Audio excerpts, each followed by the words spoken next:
사망아, 너의 승리가 어디 있느냐? 사망아, 내가 쏘는 것이 어디 있느냐? 사망이 쏘는 것은 죄요, 죄의 권능은 율법이라. 우리 주 예수 그리스도로 말미암아 우리에게 승리를 주시는 하나님께 감사하노라. 앞으로 오겠습니다. 로마서 8장 앞쪽으로 옮겨가세요. 34절 말씀 한 절 읽겠습니다. 누가 정죄하리요? 죽으실 뿐 아니라 다시 살아나신 이는 그리스도 예수시니 그는 하나님 우편에 계신 자요 우리를 위하여 간구하시는 자신이라. 아멘. 질문을 하나 드려볼게요. 여러분은 살아오시면서 뭐가 좀 두려우시던가요? 어린이 여러분 무서운 게 뭐든가요? 뭐가요? 엄마가 두려워요. 현실감 있습니다. 저는 어렸을 때 부엉이가 그렇게 무서웠습니다. 부엉이 소리. 저희 집 근처에 부잣집이 있었는데요. 그 부잣집 입구에 나무가 큰 게 고목이 있었어요. 그 고목 위에 꼭 저녁이 되면 부엉이가 앉아가지고 부엉이가 우는 밤, 그런 낭만적인 게 아니고 엄청 무서웠어요. 겨울이 되면 특히 바람이 싱싱 불면서 부엉이가 아주 무시무시하게 울어대면 저는 귀를 막거나 이불을 뒤집어 쓰고 잠자리에 들곤 했던 그런 기억이 있습니다. 지금도 그 분위기가 재생된다면 좀 무서울 것 같아요. 또 어떤 사람은 뭐 지렁이가 그렇게 무섭다고 그래서 이해가 안 되는데, 근데 어른이 돼도 여전히 지렁이만 보면 막 기겁을 하고 도망을 가는 그런 장정이 있습니다. 어른인데요. 여러분은 뭐가 무서운지 뭐 다 다를 것 같습니다. 그 포인트들도 다르고 또 그 대상도 다를 것 같아요. 부모님들 같은 경우는 뭐 건강을 잃는 거 이런 거 두렵죠. 사실은 그래서 오래 살고 싶지 않다. 짧게 굵게 살고 싶다. 뭐 이런 거는 이제 건강 때문에 그런 거죠. 직장을 잃는 것 이런 것들 두려움일 수 있고, 경제적으로 어려워지는 것, 그리고 소중한 사람을 잃어버릴까봐 그런 두려움들이 우리 가운데 있습니다. 뭐 그런 거 얘기하자면 여러분 뭐 수없이 많은 것들을 나열할 수 있을 텐데, 사실은 이 모든 두려움, 인간의 두려움을 끝까지 따라가 보면 결국 우리가 맞닥뜨리게 되는 거대한 두려움 하나가 있는데, 그것은 바로 죽음입니다. 죽음이라고 하는 거대한 벽에 맞닥뜨리게 되면 우리는 좌절하게 됩니다. 인류 역사상 그 어떤 영웅도, 그리고 그 어떤 똑똑한 박사님도 이 죽음이라는 벽을 넘어서지는 못했습니다. 사람의 질병을 고치고 수술하는 의사 선생님도 자신의 죽음을 막을 수는 없습니다. 죽음은 모든 인간에게 너는 여기까지야, 너는 끝이야 라고 속삭이며 두려움을 주는 마지막 그리고 가장 거대한 벽입니다. 오늘 우리는 이 죽음이라고 하는 절망의 벽을 무너뜨리신, 그리고 죽음을 이기신 그분에 대해서 설교하려고 합니다. 오늘 설교의 제목은 죽음을 이긴 승리자 예수 그리스도입니다. 꼬마 요리 문답 제27문은 이렇게 질문을 합니다. 예수님이 자기 백성을 위해 하신 일이 무엇이죠? 그러니까 예수님께서 세상에 오셔서 한 것 가운데 가장 핵심적인 게 뭐냐라는 질문인 거죠. 사실 예수님께서 오셔서 하신 일들이 한두 가지가 아니지 않습니까? 그래서 예수님을 믿지 않는 사람들도 예수님이 하신 많은 일들을 존경하고 존중합니다. 예를 들면 감람산이라고 일컬어지는 올리브산 위에서 예수님께서 설교하신 마태복음 5장, 6장, 7장의 그 교훈은 온 인류에게 정말 적용 가능한 그런 아름다운 설교입니다. 뿐만 아니라 가나의 혼인잔치에 가셔가지고 물을 포도주로 만들어서 그 잔치의 분위기를 다시 살려주었던 기적, 그리고 들판에서 남자 인원 5천 명을 보리떡 5개 빵이죠, 그리고 물고기 2마리로 다 먹이셨던 기적을 행하셨던 분, 현장에서 간음하다가 잡힌 여인을 용서하고 살려주신 분, 폭풍 치는 바다 갈릴리 바다를 잠잠하라는 명령으로 잠잠케 하신 분, 수많은 질병에 걸린 사람들을 고치신 분, 그리고 귀신을 쫓아내신 분. 예수님께서 하신 것이 한두 가지가 아닙니다. 너무 많아서 셀 수 없을 정도입니다. 그 중에서 가장 중요한 것 하나를 고른다면 뭘까요? 인간의 여러 가지 문제, 배고픔의 문제, 질병의 문제, 그리고 사건 사고의 문제는 결국은 조금 전에도 말씀드린 것처럼 죽음으로 귀결되는데, 예수님께서 하신 가장 큰 일은 바로 죽음을 이기신 것, 사망을 이기신 것, 승리하신 것이라고 꼬마 요리문답 27문 답은 예수님은 죽음을 이기셨어요 라고 답하는 것에서 확인됩니다. 예수님이 자기 백성을 위해 하신 일이 무엇이죠? 답은 예수님은 죽음을 이기셨어요. 죽음이 왜 진짜 무서운 걸까요? 죽음이 고통스럽기 때문에 이런 것들도 있습니다. 죽을 때 아플 거야.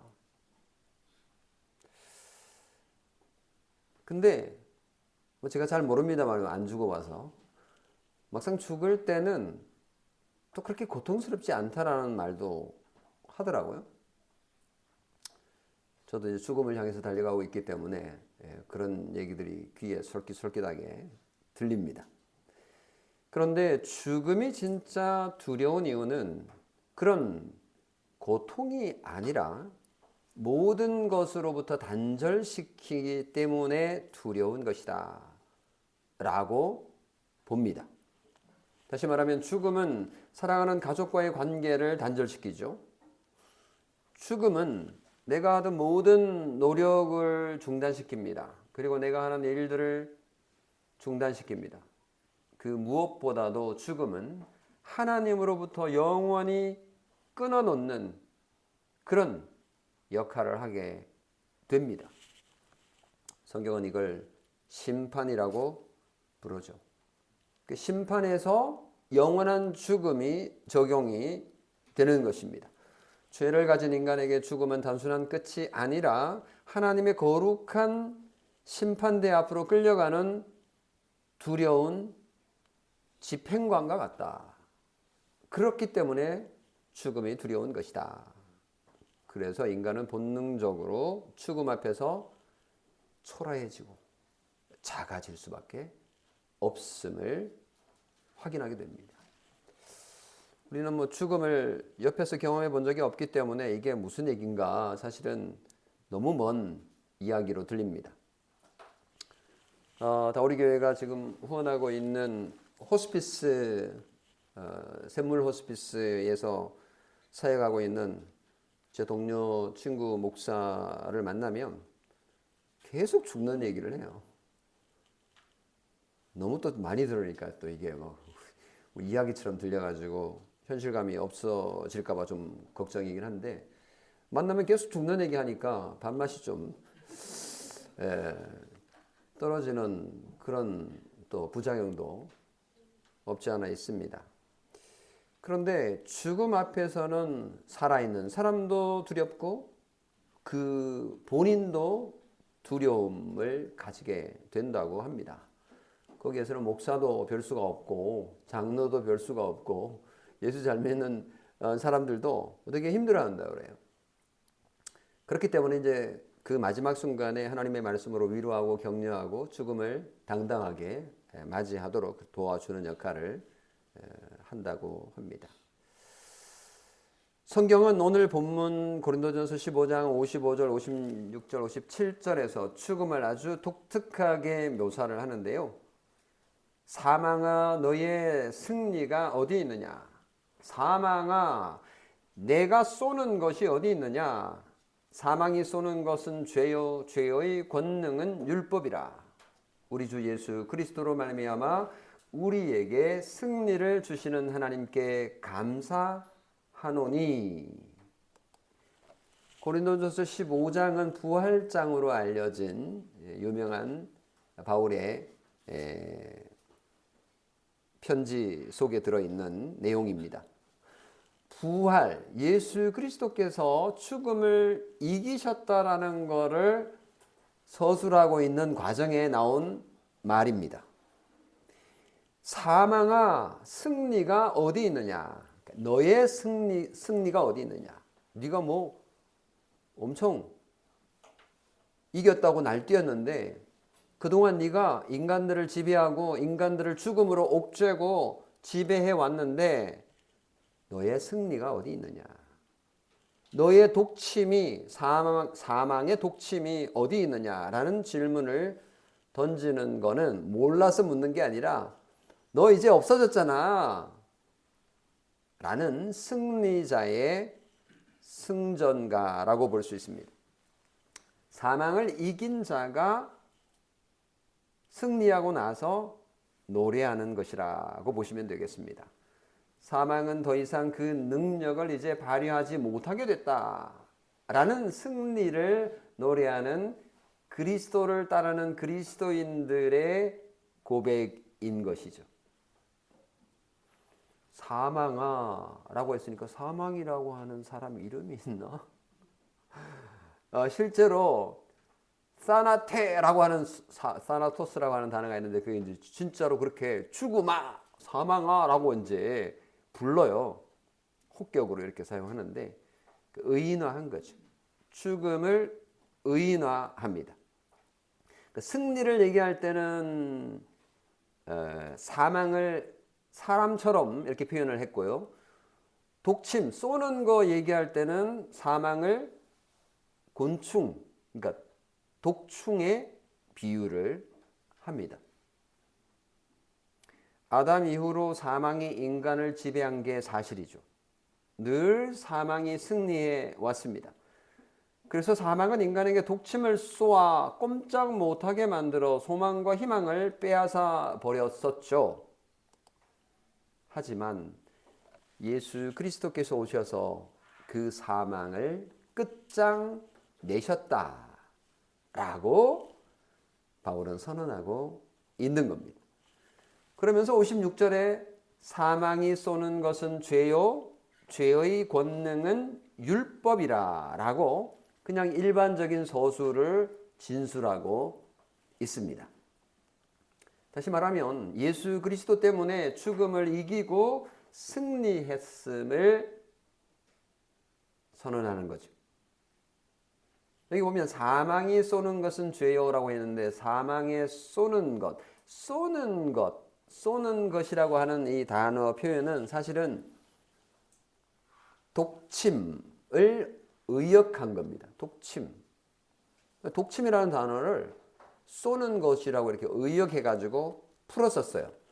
한글 번역이 아주 좋은 번역이 꽤 많은데요. 이것도 틀리진 않았지만 그냥 독침이라는 거를 풀어가지고 쏘는 것은 행위를 얘기하는 거잖아요. 독침은 그냥 어떤 물건을 얘기하는 거고 그래서 의미가 조금 강조점이 다른데 사망이 쏘는 것이라고 했을 때 그 사망에 쏘는 것은 본래 의미는 이렇게 되어 있어요. 사망의 독침. 사망의 독침은 죄요라고 표현되어 있는 것을 사망이 쏘는 것은 죄요라고 번역을 한글 번역했습니다.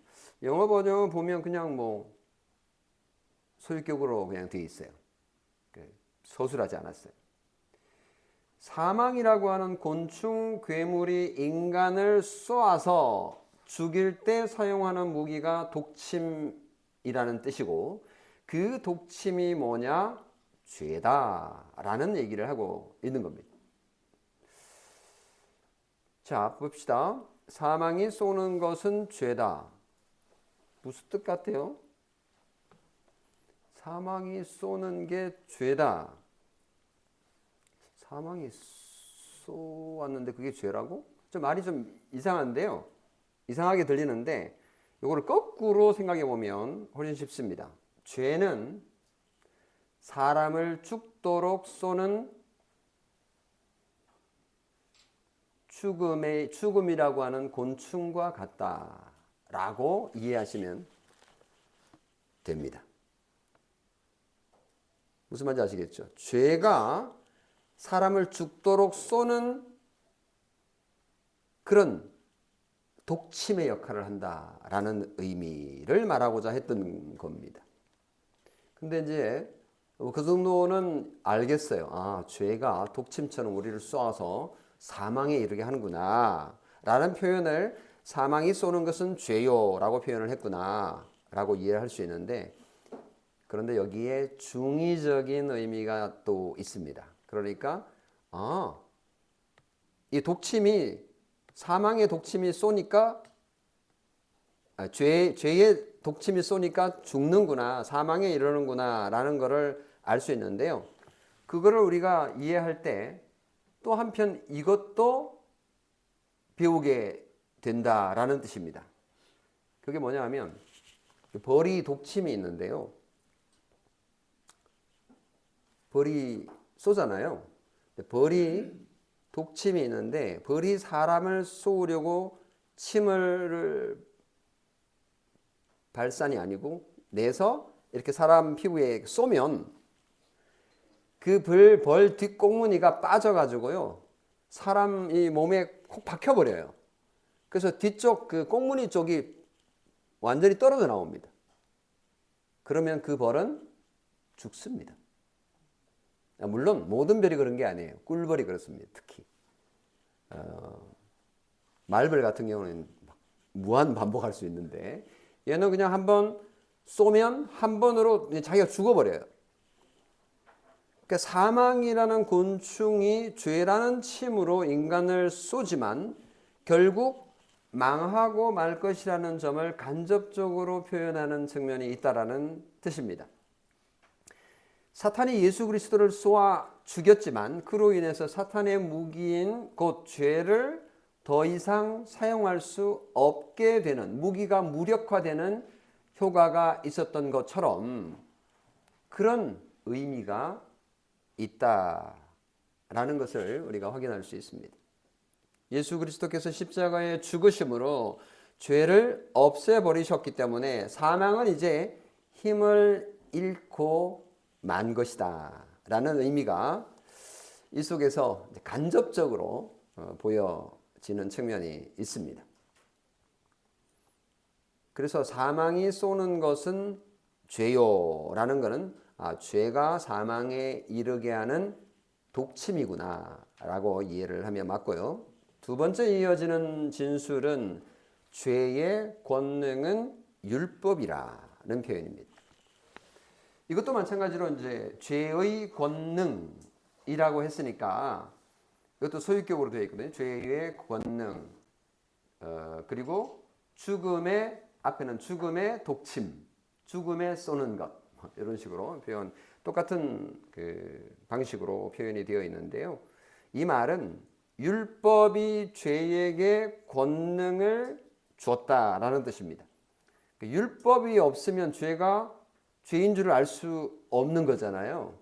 로마서에 보면 그 설명을 아주 상세하게 하고 있는데, 그러니까 죄가 독침인 거예요. 그런 독을 준 것이 바로 율법인 거고, 율법이 없었다면 죄를 죄로 알지 못했던 거다라고 하는 말씀과 일치하는 거죠. 그러니까 죄를 죄라고 정죄하는 것이 바로 율법의 기능인 겁니다. 우리가 율법을 어겼다는 그 사실이 죽음에게 우리를 공격할 힘을, 권세를 준다라는 표현인 거죠.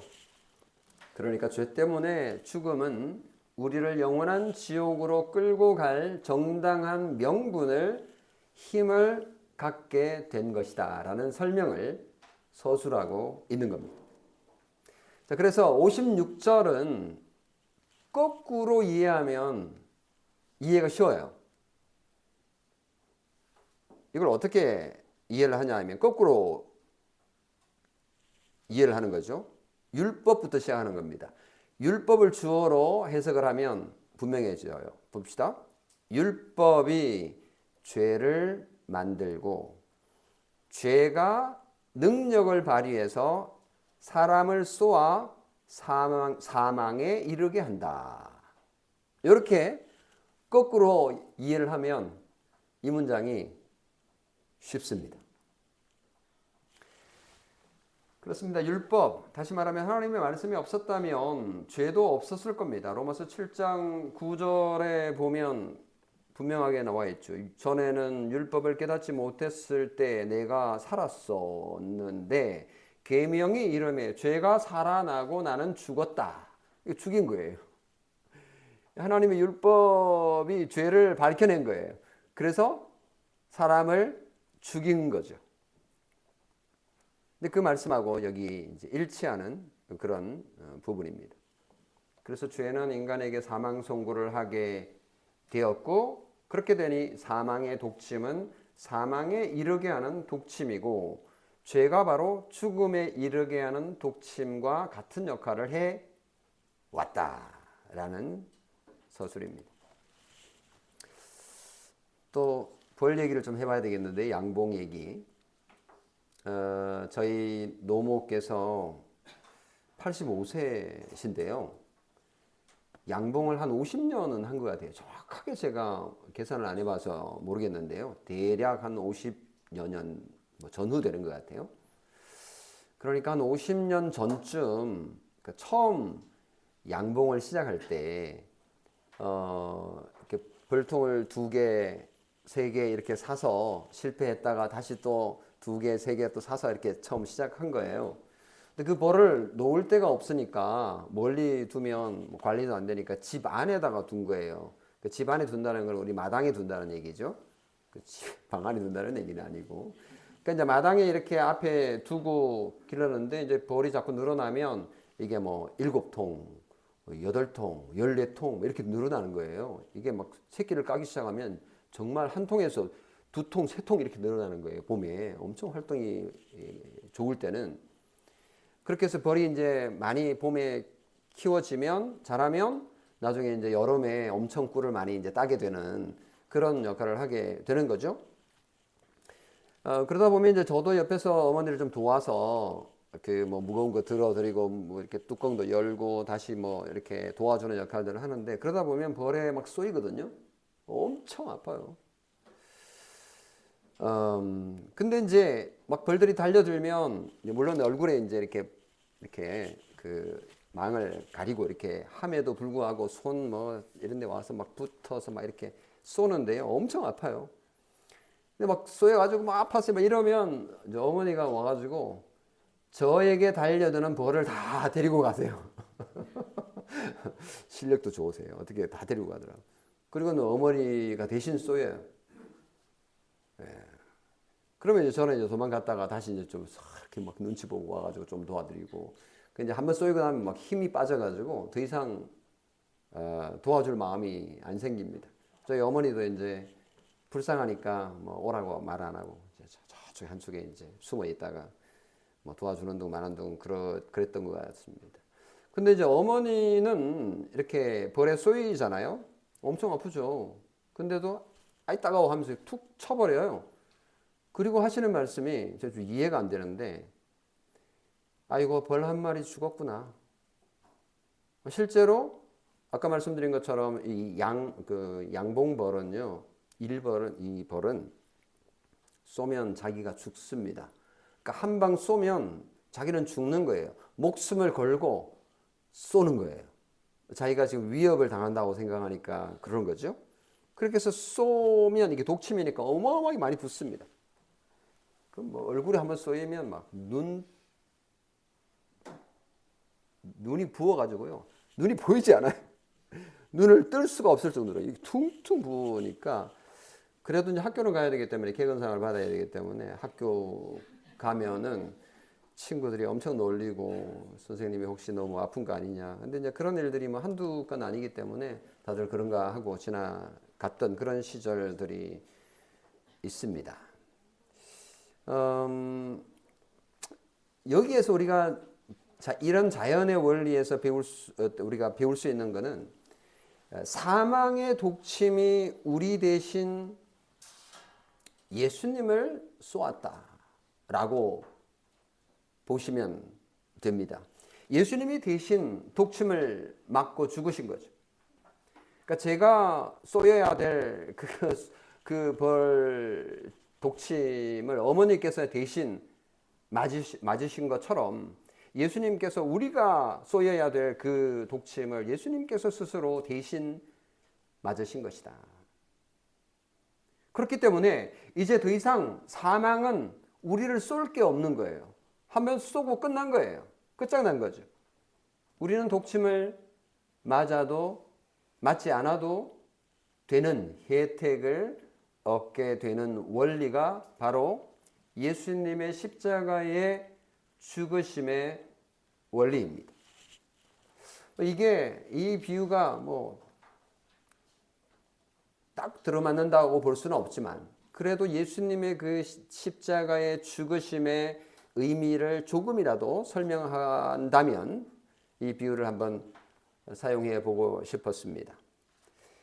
예수님이 바로 우리 대신 독침을 맞고 죽으신 거예요.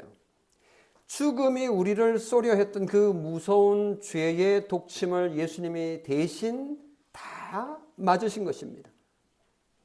우리 한 사람 한 사람을 생각해 보세요. 예수님은 수백만, 수천만, 수억 개의 독침을 맞고 죽으신 거죠. 그래서 바울은 오늘 본문에서 죽음을 향해서 이렇게 호통을 친 겁니다. 사망아, 너의 승리가 어디 있느냐? 사망아, 내가 쏘는 것이 어디 있느냐? 예수님께서 다 독침을 맞고 죽으셨기 때문에 더 이상 우리를 쏠 거가 없는 거죠, 이제. 죽음아, 내가 이겼다고 까불지 마. 네가 우리를 쏠 수 있는 독침이 이제 어디 있느냐? 다 뽑히지 않았느냐? 넌 죽었어 라고 말하는 것과 같은 것이죠. 성도 여러분, 바울이 고린도전서 15장에서 사망 그리고 죄, 율법의 고리를 사용해서 사망을 승리하신 원리를 설명을 했습니다. 이 사망과 죄와 율법의 고리를 예수님이 끊어버리고 없애버리셨다라는 사실을 기억하시고 믿으시기 바랍니다. 우리가 믿는 예수님은 단순히 좋은 말씀을 전해주시고 도덕적인 교양을 전하신 선생님 이상입니다. 그 이상입니다. 예수님은 독침을 쏘아대는 죽음이라는 괴물과 싸워서 이기신 승리자이심을 믿으십시오. 이게 바로 27문에서 묻고 대답한 내용입니다. 28문. 그렇다면 예수님은 어떻게 그 죽음을 이기고 승리하셨나? 라는 질문입니다. 28문. 예수님은 어떻게 그 일을 하셨나요? 예수님이 어떻게 사망을 물리치고 승리했냐라는 질문입니다. 제가 상당 부분 앞부분에서 이미 설명을 했습니다만은 28문에서 더 구체적으로 그 방법을 설명을 하는데요. 답이 뭐냐 하면 십자가에 죽고 부활하심으로요입니다. 그러니까 예수님의 십자가의 죽음과 죽음에서의 부활, 죽음과 부활을 통해서 예수님이 승리하셨다. 이게 바로 예수님의 승리의 방정식입니다. 십자가의 죽음으로 죽음을 이기셨다라는 내용. 죽음으로 죽음을 이기는 방식으로요. 자연의 원리로 보면은 한 알의 씨앗이 죽어야 새로운 생명이 태어난다. 그리고 싹이 나서 자라고 열매를 맺게 된다라고 하는 고린도전서 15장 36절 38절의 말씀과도 어울리죠. 로마서 8장 34절에 보면 이거를 분명하게 증언하고 있는데요. 누가 정죄하리요? 다시 말하면 누가 그 죄라는 독침으로 쏘겠느냐? 죽으실 뿐 아니라 다시 살아나신 이는 죽으실 뿐 아니라 다시 살아나신 이는 그러면 죽음과 부활을 얘기하는 거죠. 예수 그리스도시니 그는 하나님 우편에 계신 자요 우리를 위하여 간구하시는 자신이라 라고 로마서 8장 34절에 선언하고 있습니다. 여기에 보면 예수님의 승리 공식이 나오잖아요. 첫 번째가 십자가의 죽음으로 승리하셨습니다. 이 부분은 제가 앞부분에서 설명을 충분히 한 것 같습니다. 누가 정죄하리요? 죽으실 뿐 아니라. 예수님은 죄가 전혀 없으신 분이신데 우리 대신 독침을 맞으신 겁니다. 왜요? 예수님이 우리를 사랑하셨기 때문에. 예수님께서 우리를 사랑하셨기 때문에 우리 대신 독침을 맞으시고 죽으신 겁니다. 성도 여러분, 이것도 비유가 좀 적절할지 모르겠습니다만은 학생이 잘못을 했어요. 선생님에게 맞아야 돼요. 옛날에 많이 맞았어요. 요즘 큰일 나기지만. 죄송합니다. 우리 적절하지 않은 예가 될 수도 있겠다 싶은데 옛날에는 선생님이 학교에서 많이 때렸어요. 정말로. 그래서 숙제를 안 해오면 또 때리고. 근데 한 학생이 엄청 잘못했어요. 큰 사고를 쳤어요. 선생님한테 엄청 혼나야 되는데 아무 잘못도 없는 아버지가 그 학교에 가가지고 선생님에게 대신 제가 혼나겠습니다. 라고 하고는 아버지가 선생님에게 매를 맞은 것과 같은 예수 그리스도께서 죽으신 그 죽음은 우리 대신 우리가 받아야 될 그 벌을 대신 받은 것과 같다라는 선언입니다. 예수님은 십자가에서 우리의 모든 죄를 다 짊어지고 이렇게 선포하셨습니다. 예수님께서 십자가 위에서 하신 7가지 유명한 말들이 있는데 그 가운데 하나가 되게 짧아요. 다 이루었다. 뭘 다 이루었을까요? 예수께서 가라사대 다 이루었다 하시고 머리를 숙이시고 영혼이 돌아가시니라. 예수님의 십자가의 죽음은 우리의 죄의 값을 제로로 만드는 작업이셨던 것입니다. 죽음을 완전히 그냥 죽음의 권능을 꺾어버리는 그래서 죽음을 승리하신 사건이었던 거죠. 그래서 예수님께서 십자가에 죽으신 그 죽음은 불쌍한 죽음이 아니라 우리의 죄를 대신하는 죽음이었음을 믿으시기 바랍니다. 두 번째, 예수님은 무덤에서 부활함으로 승리하셨습니다. 만약에 예수님이 죽고 그냥 끝나버리셨어요. 그렇다면 승리했다고 하기 어려울 겁니다. 예수님은 다시 살아나셨어요. 그것은 마치 깊고 어두운 감옥에 갇혀있던 분이 감옥문을 부수고 밖으로 걸어 나오는 것과 같습니다. 예수님이 무덤 밖으로 나오실 때 죽음의 권세도 함께 무너졌습니다. 예수님은 부활로 죽음을 완벽하게 이기셨던 분이십니다. 부활한 예수님이 하나님의 아들이시고 죄가 없으신 분이라는 것을 완벽하게 보여주는 사건이었고, 우리도 그분 덕택에 죄의 권세를 이기고, 다시 말하면 죽음을 이기고 승리할 수 있다라는 것을 보여주는 사건입니다. 그러므로 예수님이 무덤에서 부활하셨음을 믿고 그 유익을 누리시기를 바랍니다. 세 번째, 예수님은 하늘에서 우리를 위하여 지금도 간구하시는 분으로 승리를 하고 계십니다.